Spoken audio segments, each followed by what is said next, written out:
So good evening, everybody. My name is Fabio Ruggirello. I'm the director of the Italian Cultural Institute in Tel Aviv. Thank you very much for being with us tonight. I'd like to start by thanking our host, the Center for Contemporary Art in Tel Aviv, and its director, Nicola Trezzi, for co-organizing this event and also the exhibition we are going to present tonight.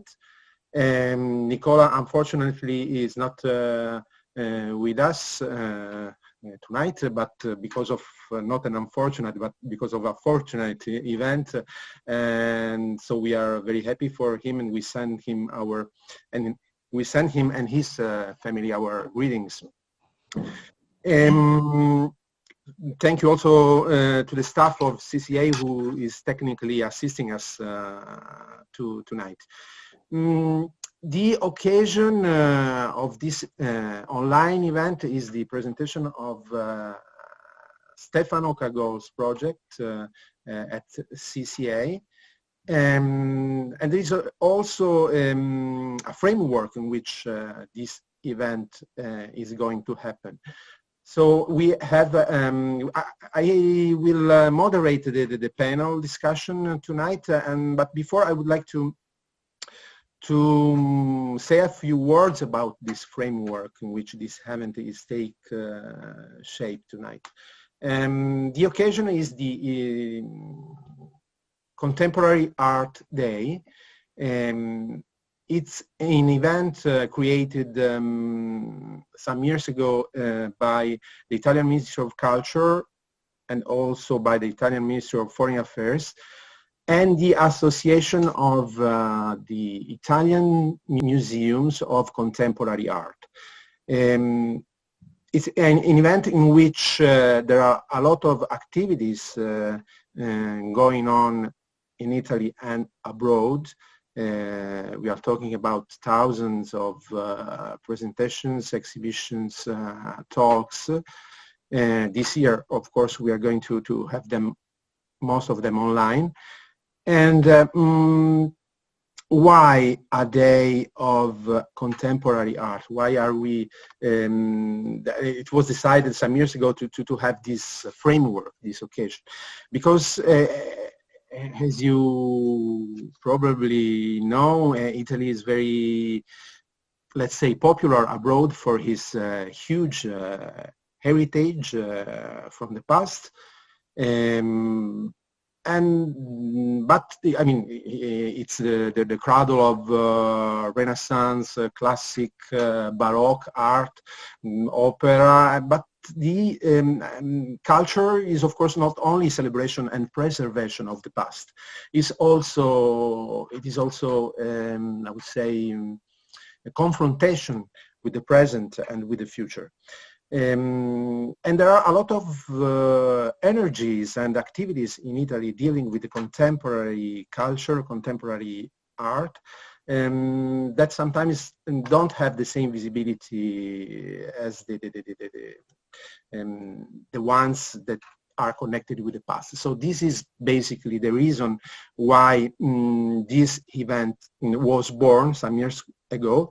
This year we are at its 16th edition, and we are very happy as a cultural institute tonight of introducing on this occasion I think a wonderful work by this incredible Italian contemporary artist Stefano Cagol, and we are going to have very rich discussion with many guests that I'm going to introduce you later, one by one. But the first guest I would like to introduce to you is Matteo Piccioni. He is the coordinator for the Italian Council project, an award created by the Italian Ministry of Culture, who is supporting the work of the project of Stefano Cagol. So I'm happy to give this virtual floor to Matteo for a short introduction of the project. Matteo, the floor is yours. Thank you. Thank you. Thank you so much. Good evening, and thank you for the invitation for the presentation of Stefano Cagol's project, The Time of the Flood, which has an important meaning for the Italian Council. In fact, it is the first residence abroad funded by the program. Until 2019, since its birth in 2017, the Italian Council had financed the project of new production of works of art for Italian museums after a period of promotion abroad. Since the 6th edition of the call, Italian Council has expanded its action to include the funding for exhibition abroad, participation in biennials, triennals or festivals, publications, residencies abroad, and grants. The general aim of the Italian Council is to support artists in their promotion abroad in order to make them known to the general international public. Italian Council is a funding program which is accessed through a public selection process. Calls for proposals are published once or twice a year, and the public and the private no-profit institutions dealing with the contemporary art can apply.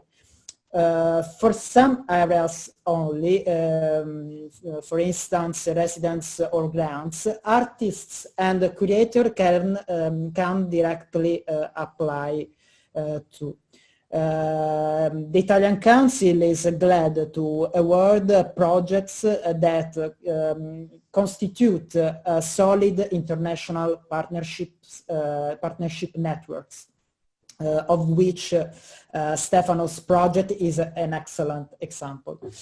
It is therefore important for me to be able to present the Italian Council on the occasion of the frame of an important event such as the Day of Contemporary Art in the World, Giornata del Contemporaneo, and with an important institution such as CCA and the Italian Cultural Institute of Tel Aviv.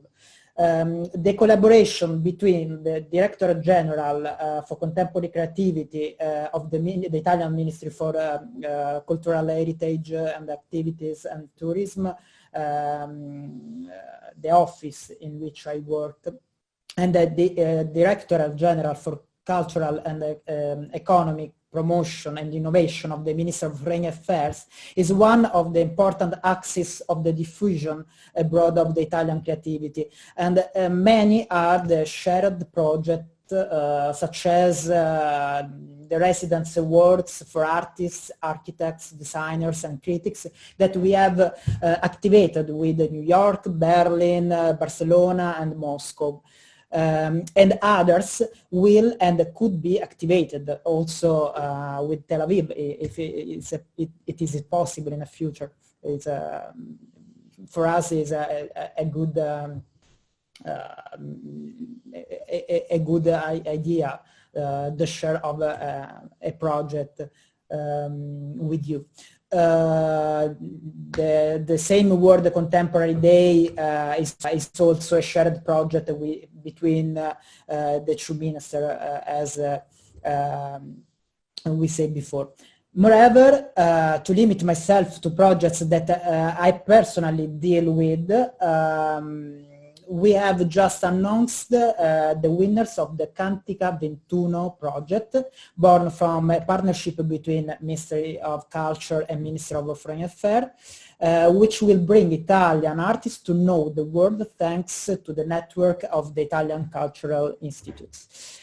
With the hope of having new possibilities of collaboration between CCA and the Italian Cultural Institute in Tel Aviv for projects funded by the Italian Council, I leave the floor to you, thanking you again for the invitation at this roundtable. Thank you. Thank you very much, Matteo, for introducing us to the Italian Council project, and of course, it will be a pleasure to cooperate in the future. I think Italy and Israel share this co-presence of millenary history and a lot of contemporary energies. So the two countries can dialogue very well in this field. Now we get right into the topic, the subject of tonight's event. We are going to introduce the protagonist or the artist which is protagonist of this event, Stefano Cagol. The title of this conversation tonight, and also of the project by Stefano, which is going to be exhibited in CCAs from December 12, is The Time of the Flood, which of course, but Stefano will tell us more about that, was created years ago, but as, it has some kind of prophetic horizon that maybe actually for sure Stefano will explain to us better. Stefano is, as I was saying before, a very active Italian contemporary artist. He graduated from the Accademia di Brera in Milan and received a postdoctoral fellowship from the government of Canada at the Ryerson University in Toronto. He has received many acknowledgements during his career, among which the Turner Prize for Contemporary Art, and he has exhibited his project in many important locations like the GA Museum in Gallarate, Galleria Civica Trento, CLB Berlin, Mart Museum Trento, and participated in the Venice Biennale, Manifestan, and also many others very important international exhibitions. I'll give you, Stefano, I'll give you the floor now for the introduction of the event. Thank you. Hello, everybody, and welcome. I'm so proud and have so beautiful people with me. Thank you, Matteo, for your brief introduction of the Italian Council. That is the first reason that I'm also in Tel Aviv virtually now, but I will for sure next year travel to Israel. Thank you, Fabio, because of course without your support, we are here also with you. Thank you for the support of the Italian Cultura Institute yeah, and thank you also to Nicola Trizzi, that is not here, but is very happy in another situation. Okay, I think we can, because we have now a couple of very interesting lectures, and after we will have also some impression with Mareike, and okay, now will arrive Giorgia Calò, Silvana, Greco, Mareike, Dittmer with me, and all together at the end. Okay, we can maybe Fabio. Yes, thank you, Stefano. Yes, the panel is very rich, and there will be, of course, also some space for open discussion. So please let us know if there is any any question from the audience. We are now introducing the first speaker. She is also the curator of the project, Giorgia Calò, independent art curator, art historian, and art critic. At the moment, she is the managing director for modern and contemporary art projects of the Jewish Museum Foundation in Rome. She was, from 2015 to 2019, she was Counselor of the Culture and the Historical Archive for the Jewish Community of Rome. She received a PhD in History of Art at the University La Sapienza in Rome. And of course, she has published a lot of articles in magazines and publication concerning contemporary art. So we are very happy to have you with us tonight, Giorgia. And the title of her lecture tonight is Water Between Ritual, Myth, History, and Art. So Giorgia, the floor is yours. Thank you. First of all, I would like to thank the director of the Italian Cultural Institute, Fabio Ruggirello. Thank you very much, Fabio, for hosting us, even if virtually, on the occasion of the Contemporary Art Day. The director of the CCA, Nicola Trezzi, and his staff that will host Stefano's exhibition, and Matteo Piccioni, scientific coordinator of the Italian Council of the Italian Ministry of Culture, that gave the important opportunity to Stefano to start a multi-site residence abroad as base of the project. Last but not least, thanks to our project partners, the Italy-Israel Foundation for Culture and Arts, and Momentum Berlin. The long project started by Stefano a year ago between Berlin, Rome, Venice, Vienna, and the North Sea, aimed to collect materials, to research, to start relationships and collaborations, to find inspiration in itinerary from each city, place, or person, for creating new artworks in progress, where the journey itself is part of the project work. As it can already be seen from the title, The Time of the Flood, Cagol has been investigating a subject dear to him for decades, namely the imbalances in our relationship with nature, and this time he does so inspired by the archetypal image of the Great Flood. The flood is par excellence the representation of a catastrophic event that sees the human being in dual role. On the one hand passive, man suffers the decision of God to destroy the world through water, also a dual element, because water can kill but also purifies. On the other hand, the active and participative man, in fact Noah is in charge by the will of God to be the ark and thus save the human and animal species.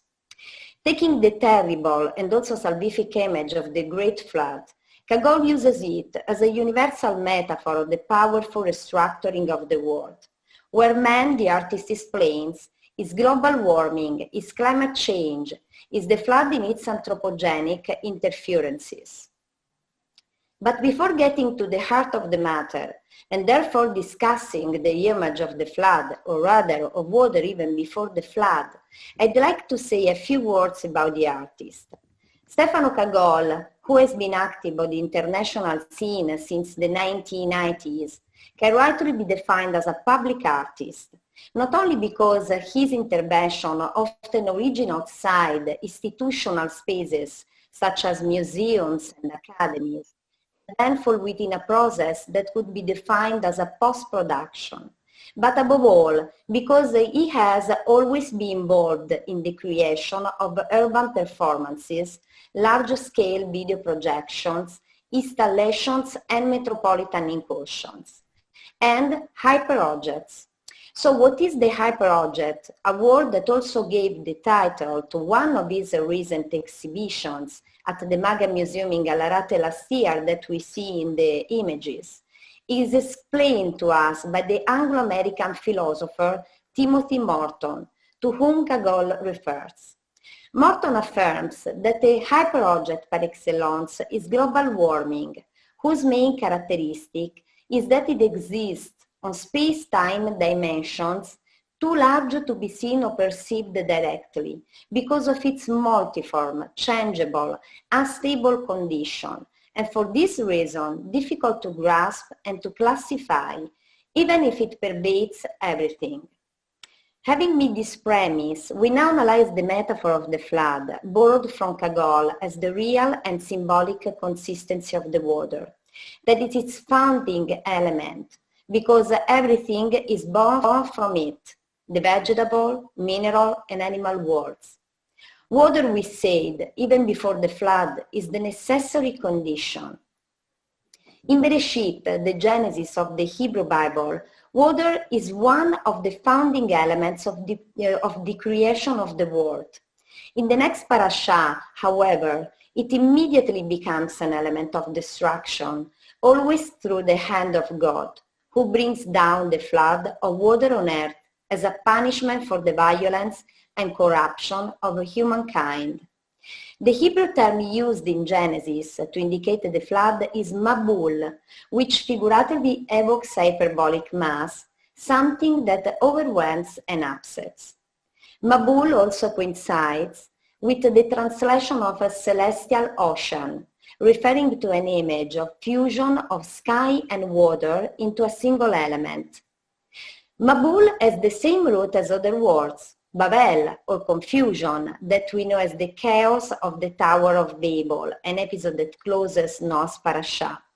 Bilbul, another term to indicate confusion, and balagan, a word widely used in today's Jewish slang, which comes from Russian and means catastrophe or disorder. And still, in the Torah we find many references to water. Just to mention a couple, Moses saved from the waters of the Nile, and the opening of the waters, again at the behest of God, which allows the passage of the people of Israel, but which closes immediately afterwards, behind their backs, killing the Egyptians who were chasing them. Water is an indispensable element also in Jewish rituality. Just think of the Tevilah, or the complete immersion of the body dictated by the sacred scriptures, the Rechizah, or the washing of the dead before burial, and the Netilat Yadayim, or the washing of the hands before every meal. All these rituals are accompanied by a prayer. Water, therefore, plays the continuous role of end and rebirth, and at the center of this dichotomy there is always the human presence, indicated or laid in the Holy Scriptures, almost always a leader elected by the Lord and called to perform extraordinary actions. This premise allows us to reveal at once a nodal point of the question. The imaginative use of the great flood hides behind the power of God and nature, and the power of humankind who tends to replace him, sometimes arbitrarily. From ritual, we now move on to myth. Water as a mirror. See the myth of Narcissus, or think of the story of Orpheus, poet and musician, whose verses were so sweet and fascinating that the waters of streams slowed down their course. And then, of course, we also make reference to the history of contemporary humankind. Water as a navigable surface, the scene of a hero's journeys to discover new lands, or the great migrations that over centuries have moved different ethnic groups, peoples, and cultures, triggering wars, death, and famine, due also to the absence of water. But what is the relationship between humankind and water today? Water today is becoming no more a commodity of humanity, but an exploited and plundered commodity. The balance of the gap between rich and irrigated nations and poor and dried lands. And this is where Stefano Cagol's J'accuse starts. The Cultural Revolution, whose process was triggered in the years of postmodernism, can be well represented by the liquid element. In the firmament of the multiple metaphors that accompany the image of water, the now inflated term liquid also falls within the firmament, referring to the concept of contemporaneity elaborated by Zygmunt Bauman to indicate its fragility, since it lacks structures and certainties. Water, its ability to infiltrate everywhere, creating a network of relationships between bodies and objects, is the process from which the digital networks that connects places, spaces, and times starts what Marshall McLuhan had already defined in the 60s global village, and the UK cybernetic artist Roy Ascott will call the second deluge, or the deluge of digital information. In an attempt to reconstruct a connection between ritual, history, myth, and art, we can now focus more properly on his work. Cagol analyzes water in its peculiarity of being a substance able to transform itself, condensing into a solid state or becoming a gaseous element. Think of this performance, The Ice Monolith, realized at the Venice Biennale in 2013 for the National Pavilion of the Maldives that we see in the images. In front of passers-by, Cagol melts a block of ice of 1,500 kilos taken from the Alps to denounce the overheating of the planet. We could mention many more, including installations and performances by Stefano Cagol in recent years. They will talk about water and energy, but also about climate change, energy sources, and changing borders. In this actual project, the flood becomes for Stefano not only the symbol of climate change, but also a concept that incorporates much of the research carried out since the beginning of his career, so much so that the new works are both summa and a further step, in a seamless flow from one project to another, as a typical of his way of working, where the question of how we humans perceive these events and how this affects our level of awareness. To conclude, the time of the flood is all that has been talked about so far. It is a narrative bridge between myth and history, between the timelessness of the myth that gives us back the archetypal image of the universal flood as told in Genesis, and the time of a contemporary history that confronts us with the urgency to intervene on our attitude, emphasizing how water should be a basic human right. Thank you. Thank you very much, Giorgia, for this very interesting lecture and very rich of suggestions and reflections that maybe we will have time to get back to what you presented later. There are a lot of very interesting suggestions that you gave us. Now, I will introduce the second speaker of this panel discussion.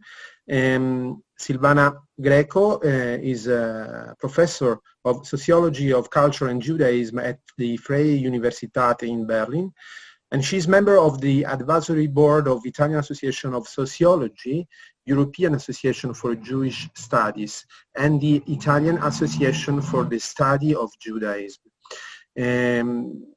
Among her last project that curated by Silvana, the exhibition Renaissance Speaks Hebrew, which was exhibited at the National Museum of Italian Judaism and the Shoah in Ferrara in 2019.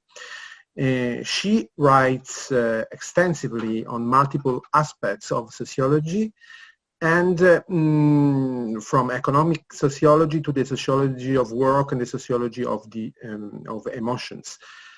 She's live tonight from Berlin, and the title of her presentation is Nature and Future, a Couple in Crisis.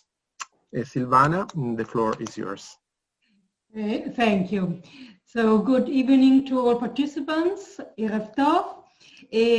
First of all, a heartfelt thanks to Fabio Ruggirello, Director of the Italian Institute of Culture of Tel Aviv, and of course to the artist Stefano Cagol and to the curator Giorgia Calò for this very welcome invitation and for this kind of presentation. So tonight there are three themes of reflection that I would like to share with you on the exhibition The Time of the Flood by Stefano Cagol, which enchanted me a year ago in Berlin when I saw it for the first time at the Italian Institute of Culture. A work that must be seen, crossed and experienced with all our senses. A work that makes us reflect, that shakes us, that is radical in the literary sense of the word, because it goes to the root of paradoxes and contradictions that we are living in postmodern societies, not only in Europe, and that invites us to leave the known and question ourselves. The first reflection concerns the articulated, sometimes suffered, unbalanced relationship between nature and the human being, between the natural environment and everyday life in our cities. It is precisely from this tension and antagonism between the state of nature and the state of culture that modern societies have arisen. Indeed, in the doctrine of law, of the natural law of the 17th and 18th centuries, conceived the state of nature both as an existential condition and as a natural space in which human beings were imagined as autonomous and able to provide for their own self-preservations without needing any political organization or laws other than natural laws. Connected with the concept of state of nature, it's another idea, also of modern age. It's of a social contract. From the state of nature, human beings as social beings would enter the state of culture through a pact of social sharing, pactum unionis, accompanied or followed by a further agreement of submission to an authority, the basis of a political organization, pactum subjectionis. With the birth of the modern state, we are therefore witnessing a tension, a separation, and sometimes a rupture between nature and culture. This laceration has remained perceptible to this day. As the German Jewish sociologist Helmut Plessner teaches us, the human being, unlike the stone that stands still in its natural context, human being is positioned with respect to the environment in an eccentric position, endowed as it is with the ability to reflect on its own actions. A positioning that leads him to establish a relationship of power and domination over nature, which he exploits for the purposes of its own economic development, with an antagonism that turns into total indifference. The images of the nature which Cagol shows us in his videos are dark, sad, gray. Think, for example, of Hatham. Here, the waters of the canals of Nordhafen, one of the ports of the Berlin metropolis, show great suffering. The water is cloudy, dirty, contaminated, full of foam floating on the surface. But no one seems to care. Everyone seems to have much more and better to do. The environment does not cause any emotion. It does not resonate anymore. The forgotten canals are left to themselves. The important thing is that they are useful to those who appear sitting in the vans in the distance in the video, who move frantically in the city to conclude, probably, their profitable business. Like all power relationships, however, which are nothing more than complex form of mobile strategic relationships in which the actors do not always maintain the same position, the relationship between nature and human being can also be overturned. Now it is the individual who perceives the force of nature impeccable, eternal. Emblematic in this regard is the Zeitenkraft. Which depicts all its magnificence of the Wadden Sea, now declared a UNESCO World Heritage Site. And there is the single individual who must submit to the rules of the North Sea, the ups and downs of the tides. One has to step aside to follow the rhythm of the tides. A human figure appears and disappears, walking on the shore, and perceives that his stays on his earth will not be eternal, unlike the Wattenmeer. There are also times when the relationship between nature and the human being seems to break down as a result of the increasing speed of life rhythm, and that mark our modern societies. And this brings us to the second consideration about Cagol's work. It is another central element of modernity, or rather of late modernity living, The unstoppable acceleration of rhythm and the lifestyle so well represented in Just Before.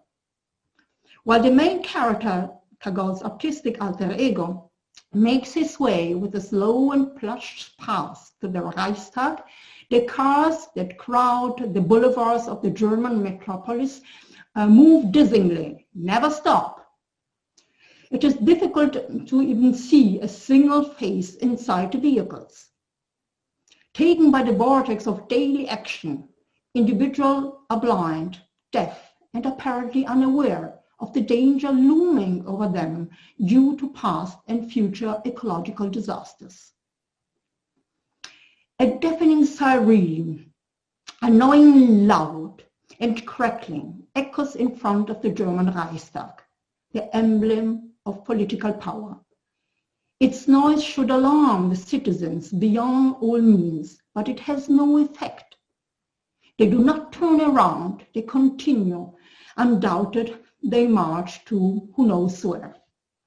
Also in signal to the future, the red spot that radiates from the artist's hand in the square of Bressanone seems to herald an emerges that yet the town is deserted, silent, as if nothing could shake it, a sign of attention which is lost in indifference.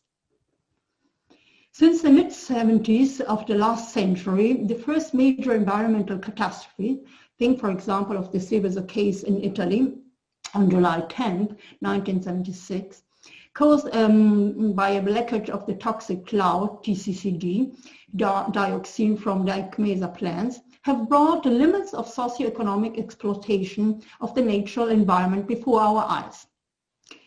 Although important environmental policies measures have been taken, paradoxically, the repercussions on the way people live in have been relatively few. Continual acceleration is the hallmark of our contemporary societies. As the sociologist Helmut Rosa has brilliantly demonstrated in his recent book, Social Acceleration, a New Theory of Modernity, the phenomenon covers several areas: acceleration in production, transport and communication, acceleration of social change due to the erosion of large institutions such as family and work. Our life appears to us all the more fulfilled, the more we experience travel, consume material goods and services, and have an increasing number of contacts. The central effort of modernity leads individuals to increase their portion of the world. The last form of acceleration is that of the life rhythm. Everybody currently, in one way or another, tries to live faster, increasing the number of actions and experiences per time unit, or doing more things in less time. Is that between nature and human being an irreparable crisis, which is also projected into the future? We ask ourselves this in front of the work of Cagol, whose task is certainly not to provide us with a simplistic solution once and for all. However, it seems to suggest another path. And so I begin my third and final reflection, the one that refers to the revolutionary dimension of the artist's work of Cagol, the one that pushes us to question ourselves. Already in Fathom, Cagol invites us to go beyond the surface of water, to reflect on our actions, to free ourselves from our self-deceptions, from our collective removals. But the flood also has another meaning. It should be understood as the driving force of a creative process that tears us off our habits, our identities. The process of deconstruction of our individual and collective identity is tantamount to mourning, which brings with it pain, melancholy, sadness. Yet, if we continue along the path and leave the gloomy atmosphere behind us, we will reach together the peaks of a volcano. We will climb up the slope and reach a sunny landscape where the waters are sulphurous, vital. The artist leans over the warm water. He turns towards the incredulous spectators.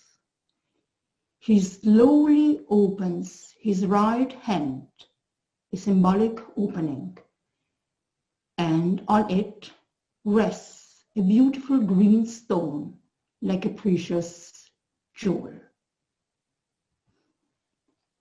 A path that put us back in touch with ourselves, with nature, and makes us find our time of life, a slower time, full of discoveries and emotions than the time of the world. Thank you very much for your kind attention. Toda rabba ve'tova Chanukah. Thank you very much, Silvana Greco, for your presentation and for the 3 points of reflections that you offered us. Very, very deep, very interesting, especially considering the difficult times we are living in, we have been living in the last months. The third part of this panel discussion, we will see a conversation actually. Our next guest is Mareike Dittmer. She is Director of Public Engagement at TBA 21 Academy since autumn 2020. From 2018 to 2020, she was Director of the Art Stations Foundation in Switzerland, and since 2019, she has been teaching at the Zurich Art Academy. Until 2018, Mareike was Associate Editor of Friese magazine, and where she began working in 1999. She founded the magazine office together with Jörg Heiser, and since 2011 she has also been part of the editorial team of Cultura, an interview magazine based in Berlin. She lives between Zurich and Berlin, and tonight she will be in conversation with the artist, with Stefano Cagol. So Mareike and Stefano, please, the floor is yours. Thank you. Hello, thank you, Fabio. Hi, Mareike, welcome. Hi, Stefano. Thank you, and thank you all the staff from CCA and from the Cultural Institute for this invitation and for the possibility to speaking with you tonight. Yeah, I'm very glad. I think it's a very nice opportunity to have you here now, because we know already from some years, but now with you are more and more close to my field in some way of my research. Is very connected of your new also new work, your new field with the TBA 21 Academy and the Ocean Space in Venice. I think we have more than one reason to have you here. I think, no, I also think, I mean, as you say, we know each other for a couple of years, and actually this kind of like theme that you're bringing in, what can art add also to a kind of like scientific dialogue or scientific research about the state of the world, is, I think this is exemplary what your work is showing, that you are offering this other insight in research, in the climate catastrophe that we are facing, in a very special way that we're probably going to go deeper in this conversation and in conversation with the others that has already been brought up by Giorgia and by Silvana. Yeah, so I want to I want to start with a little question that that you know that of course I'm working with this concept about the anthropogenic interference to nature. Mm-hmm. It's very strong. It's much stronger that that many people think. You know, we are able to change the climate. You know, but many people say it's not possible, but it's like this. last year I would for a project in at the Curitiba Biennale. My project was titled "We Are Global Warming." So, and this year I was trying to declare also, I was add these two declarations that we are the pandemic or we are the flood. So, what do you think? I mean, I think this is a very interesting aspect in your work because Giorgia mentioned two things, that she kind of like referred to this as a j'accuse, so it's a kind of like putting the blame on someone, which I don't actually think is in this formulation, we are the flood, we are the pandemic. For me, this is rather a kind of like opening a door, it's an embracing, because you put yourself as an artist in the position, because you're part of that we, and you construct that we that makes it, in a way, I find easier for the viewer, for the people who experiences that, to understand that it's not an unknown out there that is changing the nature, that's changing climate, that is part of the global warming. It's us. But you are doing it in a way that I don't feel it's an accusation. It's rather opening a way of thinking about it, because we have to realize that we are part of the problem to start any kind of change. But you're doing it in this way that's more that, and this is another term, Giorgia, you mentioned, it's a narrative bridge. You're opening a bridge for us to relate to not nature in that case, but to the destruction of nature that we are bringing along. And this is, I find over the years watching your work so very interesting, is that it's opening a dialogue. It's not closing it by saying, look, this is a dystopian setting that we have all been part of, and that's it, and there's nothing we can do. It's just showing us, by realizing the extreme situation that we are in, the need to do something. Yeah. I'm sorry, but the sound of the video is too loud for you? No? No? Okay, no, because I have a problem. For me, it's very loud. It's like difficult to listen. It's very strange. I can just stop now for a while.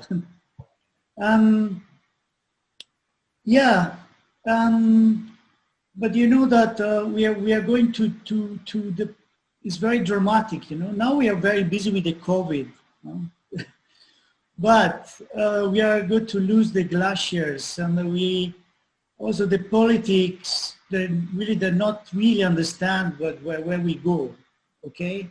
This is true, but sorry to interrupt. I mean, this is something we have realized in conversations also we had before, that we are coming maybe from two sides, because as difficult as the situation is with COVID, for instance, on the other hand, it also shows us a certain potential to stop a circulus where we were all moving, and especially in the art world, and no one ever thought we could stop it, because you thought, like, if I stop, everyone else is continuing, and then I'm losing out, and now everyone had to stop, and suddenly, I mean, Ocean Space, the space for the TVA 21 academies in Venice, suddenly you see dolphins in the lagoon.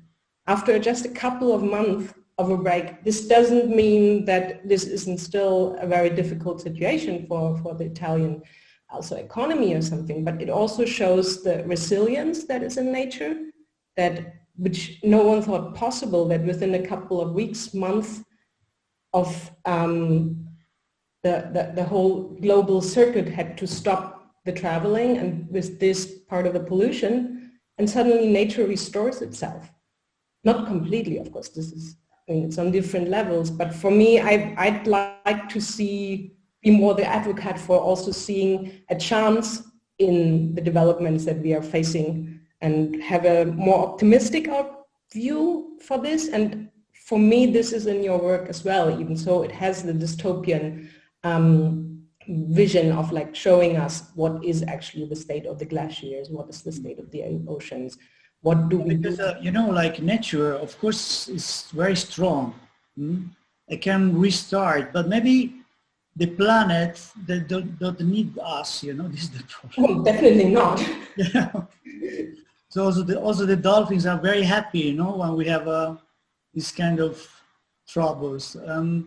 Yeah, but maybe it's very important that we like artists can do something in some way. Exactly. I mean, and you can offer a revolution. Thinking.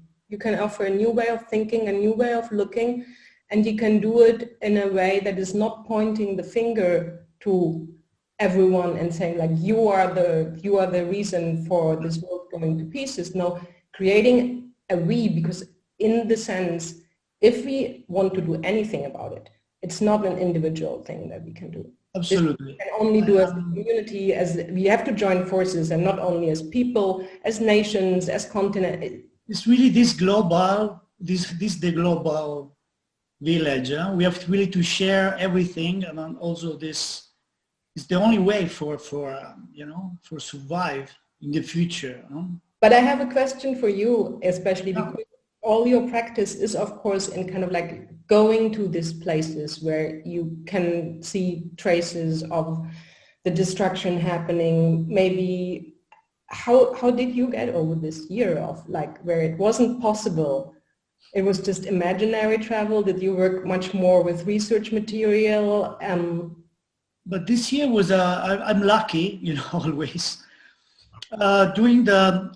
because I was starting the project in Berlin. It was before the COVID. So I was there before. I was traveling back to Italy exactly, was at the beginning of the situation. And in the middle, in the summer, for me it was possible to travel to Venice, to Rome, and also I was in Germany till last month. So also Vienna. It was anyway. For me, it was possible to travel around Europe. Yeah, during the summer. So I have all the project of the time of the flood is before, during, and after. Also now is still going on in some way until. But I was lucky for, like for example, also Vienna was fantastic because it was the only place where it was still possible to have like also to join like a kind of art fair, like Parallel was there probably, or Vienna Contemporary was the only place with the fairs in the world, you know. Because this performative aspect is very important for your work. Yeah, absolutely. Is kind of really. I think I changed my practice. Was my first time was in the Arctic some years ago, and because before I was an artist very attracted by the city, like a bit everybody. You know, I was staying a lot in New York. You know, you are follow this kind. You have like a falena. You want to go to the light, to the center, like the big art world. But now at some point I received this artist in residence close to the art, over the artist circle, close to Murmansk, close to the border between Norway and Russia. And for me, it was very important project. It was 2011. And I changed completely I really understand that I was completely back to the nature. And I was alone in the nature, the more extreme, because it was like minus 35. This you can feel really you in the nature that's much bigger than you know, and strong. And so probably this was my kind of revolution, which changed a lot of my projects after the Arctic, the first trip, yeah. So maybe it brought you to this point what Silvana mentioned, this kind of like that we as human beings are the ones that can consider our relationship to nature in a much more... Because for example, this a video antagonismus, because this really our position. Like now, the humanity is not in a cooperation with the nature. We are antagonists to the nature. It is really bad, you know, because if you have a kind of collaboration, you know, you have a future. But we are in a kind of a war with the nature. For us, it's impossible to win. You know, nature is much bigger. We think we are big, but nature is much more, you know. It's also about the time, you know. Our time is so short in the history of the world, you know. We are just some second. And so we have to think more about we are very fragile and we are not so strong, but we think we are very strong, but it's not. Mm-hmm. I think we are both, aren't we? I mean, we are fragile, but also radically aggressive. Oh, yeah, but in another way, but we are too fast, you know. Our develop is like it's really similar of a chemical reaction, kind of explosion. You're really like explosion, you know. Explosion is very fast, and after you have nothing, you know. You go to nothing. You're very aggressive, very. It's part of our DNA. This is the problem, you know. We are made like this, you know. So we have to change our DNA. Yeah, we have to really go to a very strong revolution, you know, from inside. It's not easy. This is the problem, you know. It's very not easy. But coming back to your kind of like the statement, we are the flood, we are the pandemic. But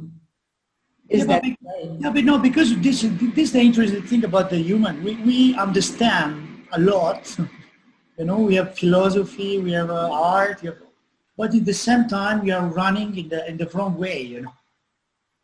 It's very a bit schizophrenic. Mm-hmm. No, I see what you mean. We know exactly where we go. We are on the cliff and we jump, you know, happy.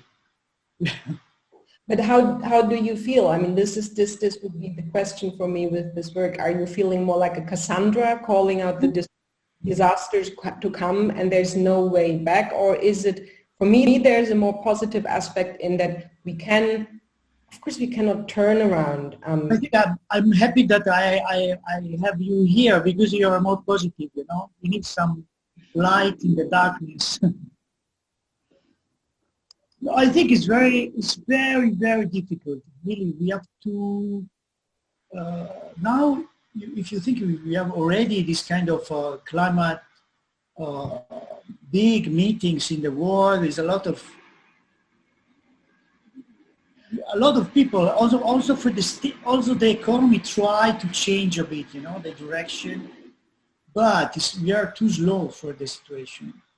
It's more.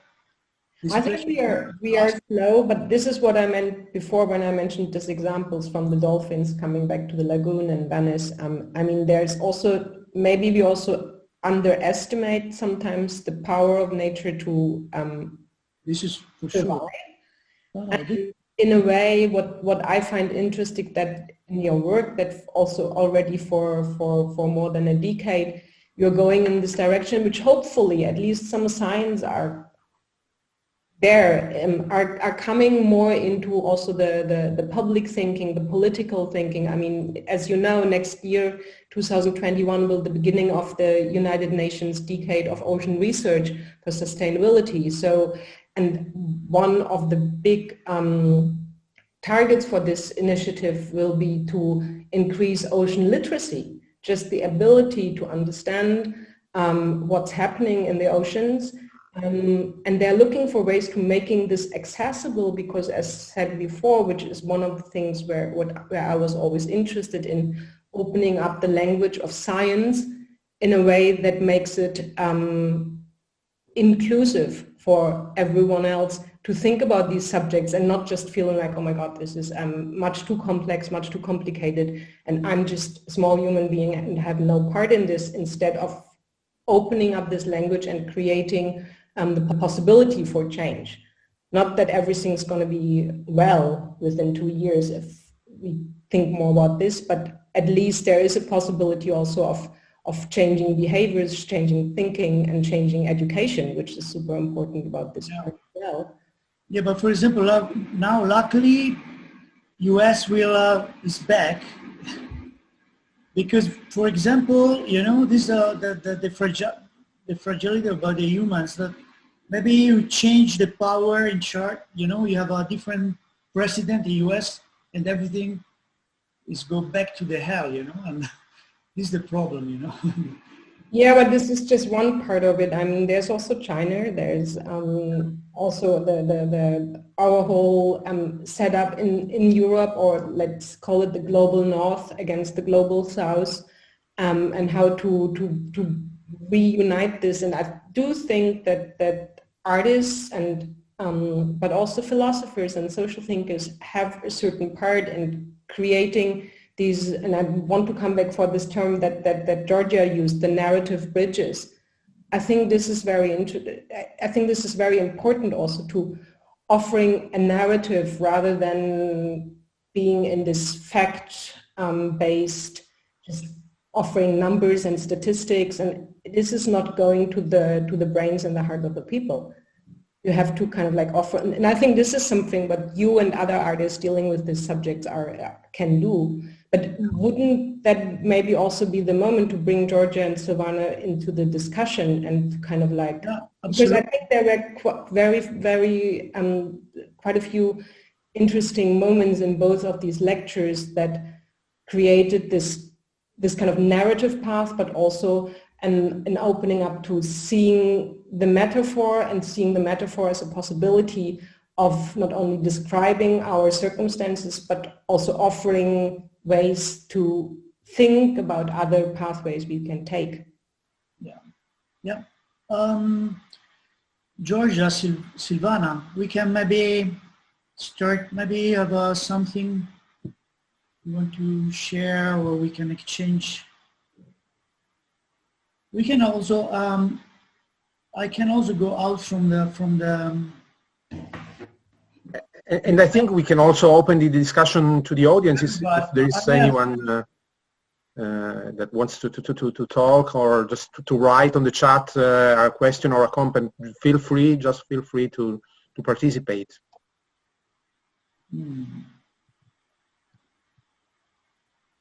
Today, just to answer a little bit the question that Mareike talked about or wanted to say. I think so, yes, as I pointed out in my lecture, I think so really this a new relationship with the nature, that we really have to embrace it, and feeling and practices. I think so. This is the not a separation, but really to go to position ourselves really in another way, and I think so everybody of us can do it. Of course, I'm sure. I'm a sociologist, so of course it's not a it's a social and it's a collective questions, but it's also an individual. Also, the individual can do it.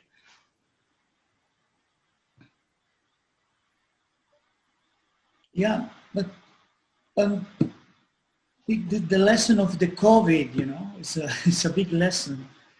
Like, you know, the nature, when we stop, the nature can breathe. You know?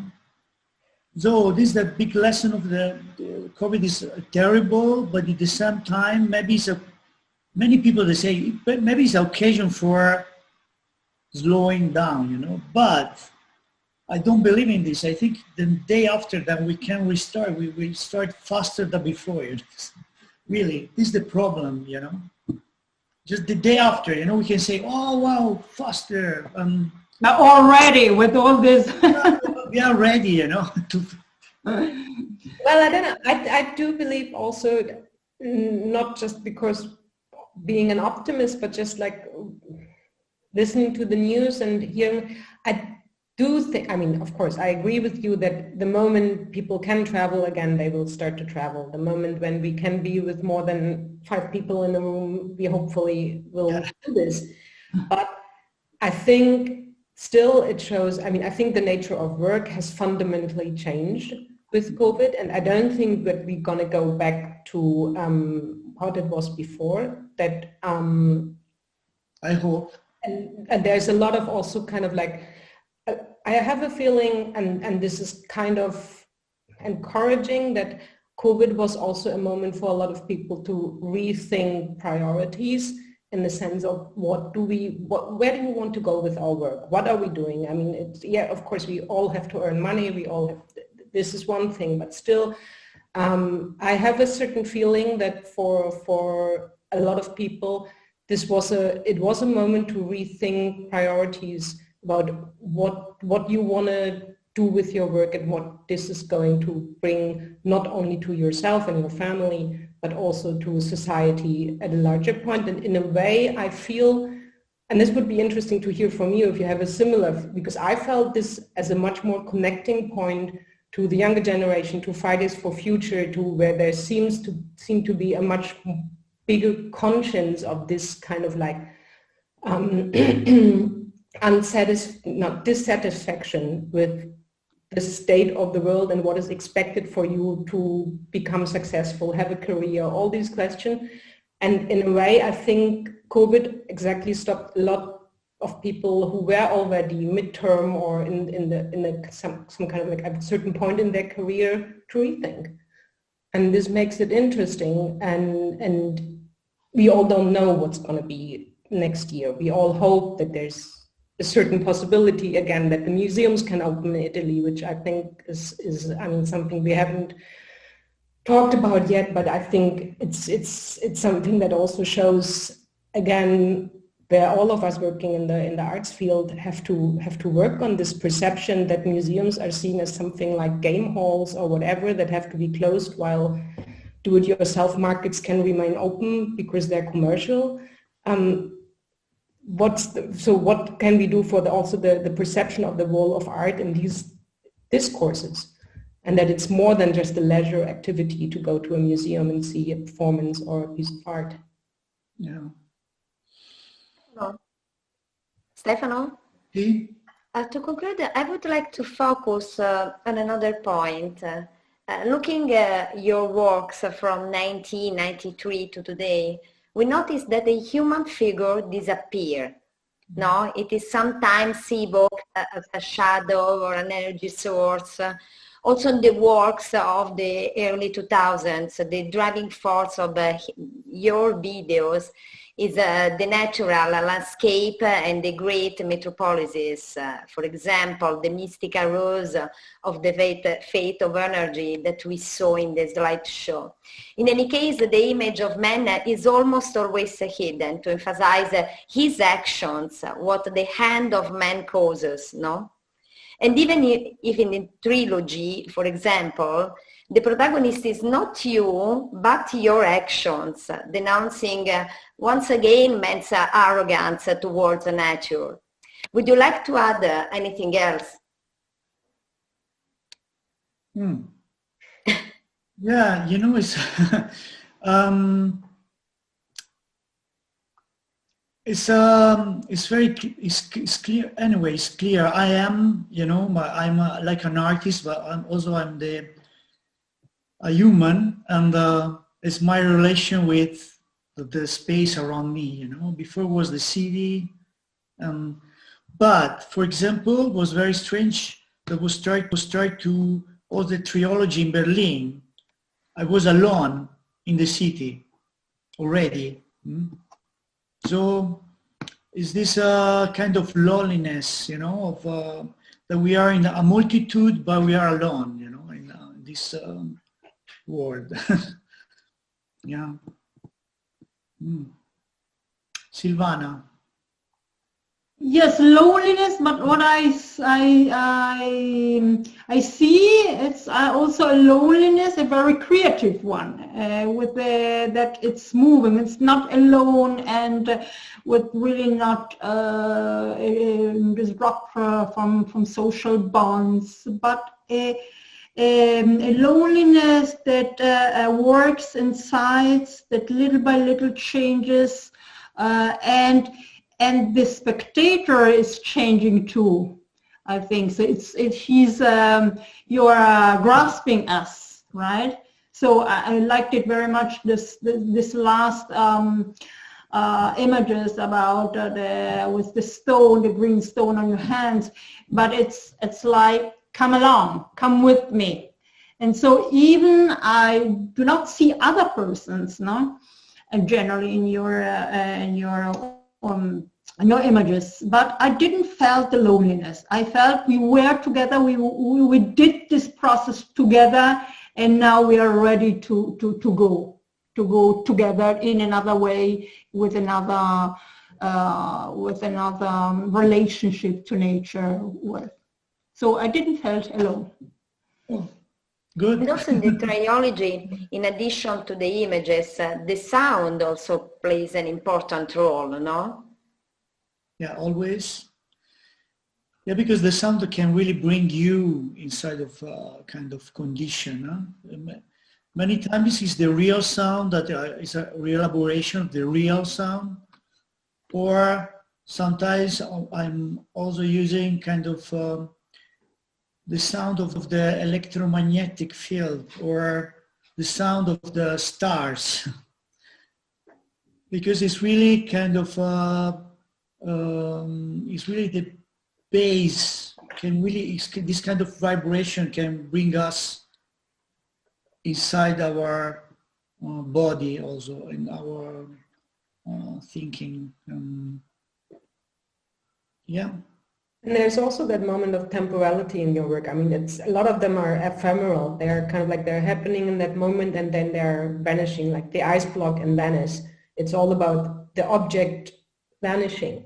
It's not about leaving behind a big incarnation of an object, but it's yeah, it has its time, it has a beginning and it has an end, which is in the end the circle of nature also. Like everything, you know, Yeah. like the universe. It's only about, it's everything about time, of course. But for example, I was thinking about the ice monolith. Mm-hmm. It's about eternity. Because really I was thinking about the glaciers that my father was showing me, this eternal ice, because it was the kind of the name of the eternal, because it's somewhere it's like the permafrost. This permafrost is a kind of eternal. Some ice are millions of years, but now it's no more. You know, everything's changed very fast. So time is very relative, but our yeah, and the object is not so important, but the message is very important. Yeah. And I agree also with Silvana, your message is not about loneliness. Maybe it's solitary, a solitary person you see there, but not a lonely person. And then with your kind of like incantation of the we are, you create a kind of like community around this individual, even if you just see a vanishing shadow of a person. Exactly, yes. But at the same time, you know, Silvana, just before when I using the alarm, the sirene, nobody will watch me, you know. This is the Yes, yeah. Yes. I told also a little bit about this in my lecture. But it was interesting that when you were in the square of Bressanone, just for a few seconds you see some I think so two girls or one boys and a girls, but there are children that are watching you. So I thought it was very interesting that probably you really catch the youth in this moment, and you spoke to them and they were aware. Yeah, this in Barcelona was just before the was a 5 morning, before the sun, really before the. It was special because it's from the darkness you are waiting for the day again, you know, and kind of the new light.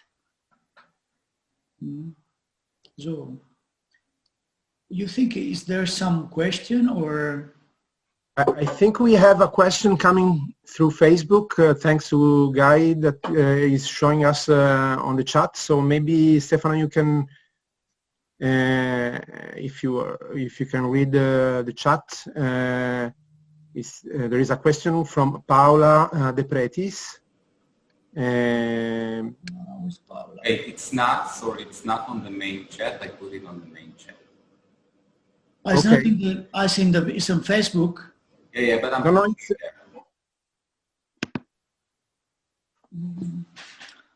Oh shit! I think I need the glasses. You know. no, I will. Maybe I can. Yeah, thank you. Yes, this is. It starts with a reflection from Paula. So the historical moment we are going through and living, in which we basically we don't know where it will finish, the problem we are facing, and if there will be a new, a reborn on which we can count, has somehow obliged us to reflect very deeply on where we are and what we are doing. So in your artwork, Stefano, what are the value, the things that are considered certain, and that the others that are on the other side, that they flew away? I mean, things that are not certain and not sure anymore for you, considering the time we are living in. I think we have just to it's not easy to answer, you know. We can just work for restart, for change completely our position in the planet, and this is the only way. Yeah, for it's not just one. It's more complex, you know, because probably sometimes for the kind of ecological movement, or, you know, the problem maybe is the plastic, or maybe the problem is the COVID. I think COVID is not, I'm thinking that for our generation, we have a COVID. My grandfather was in the First World War, you know, a soldier in the First War. So probably we have to really to think that we have luck in some way we have to erase a lot of stuff for our reality and change the reality in another one, another vision, completely another vision. But okay, it looks kind of utopia for me, but we have to try.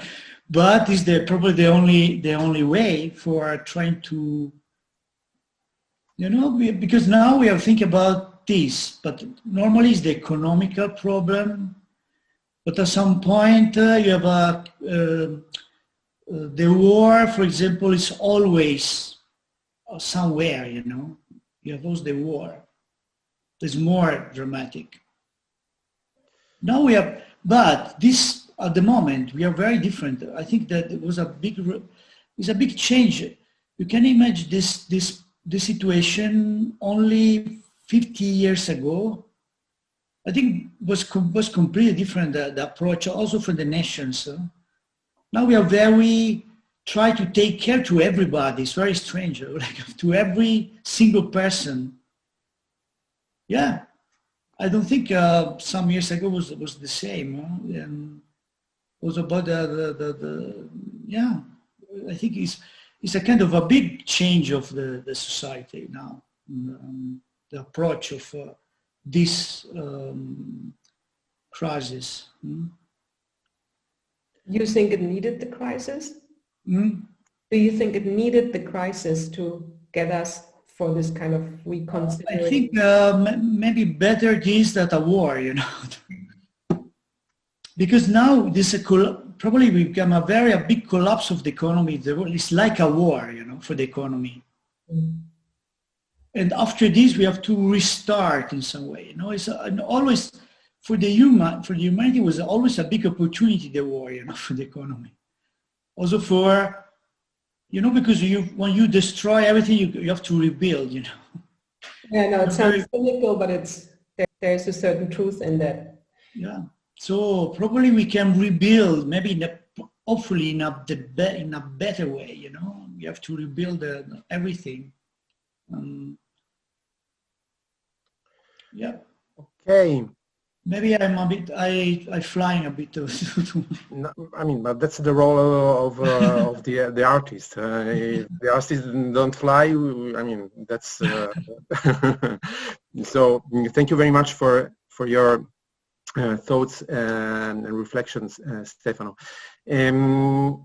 I think we have finished our time for this discussion today. I just want to remind everybody that the video installations by Stefano will be on exhibition at the CCA from December 12th to February the 6th. So of course the visit to the center will be held in total respect of the restrictions and of the measures of the authorities for the COVID. But I warmly invite all the people that can stop by Tel Aviv or that are already here to go visit the Stefano's work at CCA. We hope that Stefano and also all the guests that joined us today can come in person in Tel Aviv next year. We hope to. So we can reflect more on this. And I think that the subject we discussed is very interestingly the separation between nature and culture, which is just maybe a quotation from Silvana Greco's lecture, is something that belongs to the categories themselves of nature and culture. I mean, the anthropologist categories of nature and culture. But I find very interesting that it is exactly one of the most human expression of culture, which is art, that may indicate us the way to reduce this separation. In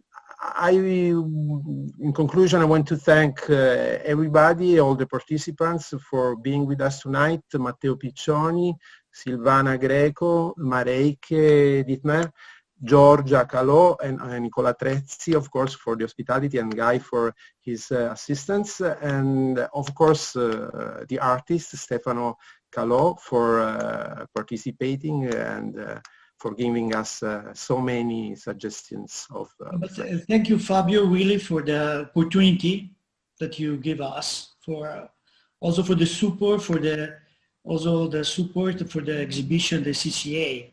So very important. Thank you. Thank you very much, Director. Thank you to Matteo, really, grazie. Thank you, Matteo. Thank you. And everybody, and Giorgia. And I will, for closing, I will start a video of 1 minute before the closing. I will start with the Senior to the Future. That is a hope for the future. Yeah. Thank you. Okay. Thank you so much. Thank you. Thank you, Guy. Thank you. And grazie. Ciao. Ciao. Ciao.